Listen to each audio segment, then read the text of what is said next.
जरांगेंच्या 29 ऑगस्टच्या आंदोलनाच्या घोषणेनंतर ओबीसी महासंघाचा विरोध. मराठा आरक्षण आंदोलनाला 3 वर्षे पूर्ण होत असल्याच्या पार्श्वभूमीवर मनोज जरांगे पाटील यांनी 29 ऑगस्ट रोजी निर्णायक आंदोलनाची घोषणा केली आहे.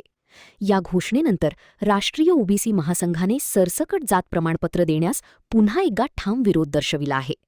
महासंघाचे राष्ट्रीय अध्यक्ष डॉक्टर बबनराव तायवाडे यांनी कायदेशीर पुरावे असलेल्या व्यक्तींना जात प्रमाणपत्र देण्यास विरोध नसल्याचे स्पष्ट केले. मात्र कोणताही वैध पुरावा नसताना सरसकट ओबीसी प्रवर्गात समावेश करण्याचा प्रयत्न झाल्यास तीव्र विरोध केला जाईल, असा इशारा त्यांनी दिला. सध्या ओबीसी महासंघ वेट अँड वॉचच्या भूमिकेत असून ओबीसी आरक्षण किंवा संविधानिक अधिकारांना धक्का बसल्यास सरकारविरोधात तीव्र आंदोलन छेडण्यात येईल, असा इशाराही त्यांनी दिला. तर जरांगे पाटलांना पुन्हा एकदा 29 ऑगस्ट पासून उपोषणाची हाक दिलेली आहे. त्यांचं म्हणणं आहे की 58 लाख ज्या नोंदी सापडल्या त्यांना सरसकट मराठा कुणबी प्रमाणपत्र देण्यात आहे. नाही, बघा कसं आहे की 58 लाख नोंदीचा विषय हा माझ्या दृष्टीने आता गौण झालेला आहे.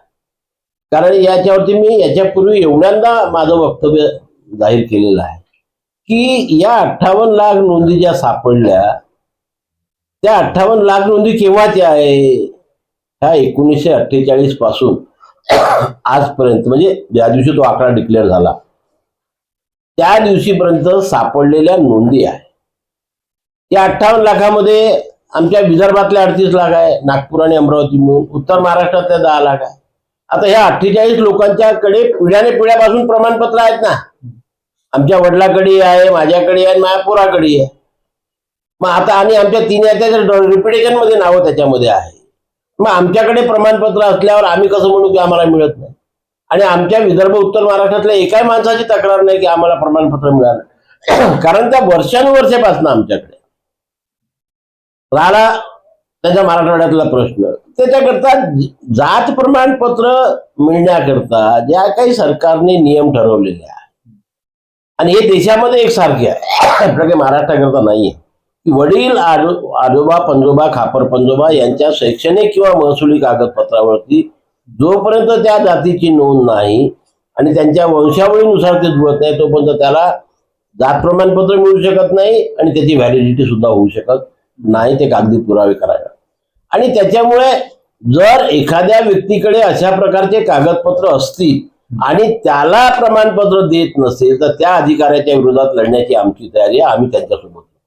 पण कुठल्याही प्रकारचा पुरावा नसताना जात प्रमाणपत्र देणं आणि मग त्याची व्हॅलिडिटी न होणं हे याच्यापेक्षा हे गंभीर स्वरूपाचं हे होणार आहे. आणि त्याच्यामुळे मी त्याच्यावरती आता त्या 58 लाख नोंदीवरती काही जास्त बोलायचं का, ऑलरेडी सर्वांना प्रमाणपत्र मिळालेले आहे हे मी जबाबदारीपूर्वक सांगतो.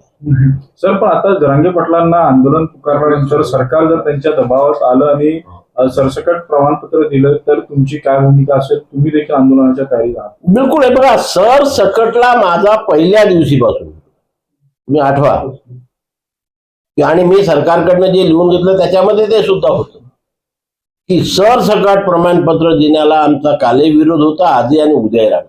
की सरसकटचा अर्थ वेगळा होतो. आम्ही सांगतो ना की ज्यांच्याकडे वडील आजोबा पंजोबा खापर पंजोबा यांच्या महसुली किंवा शैक्षणिक कागदपत्रावर कुणबी मराठा कुणबी मराठ्याची नोंद त्यांना प्रमाणपत्र दिलं त्याला आम्ही कधीच विरोध केला नाही, कारण तो कायदा आहे.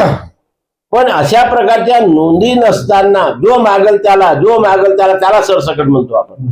अशा प्रकारे देण्याचा जर सरकार निर्णय घेत असेल तर त्याला राष्ट्रीय ओबीसी महासंघाचा कट्टर विरोध राहणार आहे. तो विरोध कालही होता, आजही आणि उद्याही राहणार आहे. चुकीच्या पद्धतीने कोणत्याही नवीन व्यक्तीला आम्ही ओबीसी प्रवर्गात येऊ देणार नाही. सर, याला काउंटर आंदोलन तुम्ही करणार का? ते गरज नाही ना. या विषयावरती आता 3 वर्षापासून हे सतत सुरू आहे.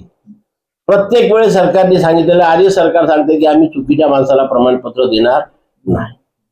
त्याच्यामुळे आंदोलन आम्ही वेट अँड वॉचच्या भूमिकेत जेव्हा वाटेल की आमच्या संविधानिक अधिकारावर किंवा आरक्षणावर सरकार गदा आणण्याचा प्रयत्न करते तेव्हा आम्ही सरकारच्या विरोधात उठू. कारण आंदोलन सरकारच्या विरोधात करायचं आहे.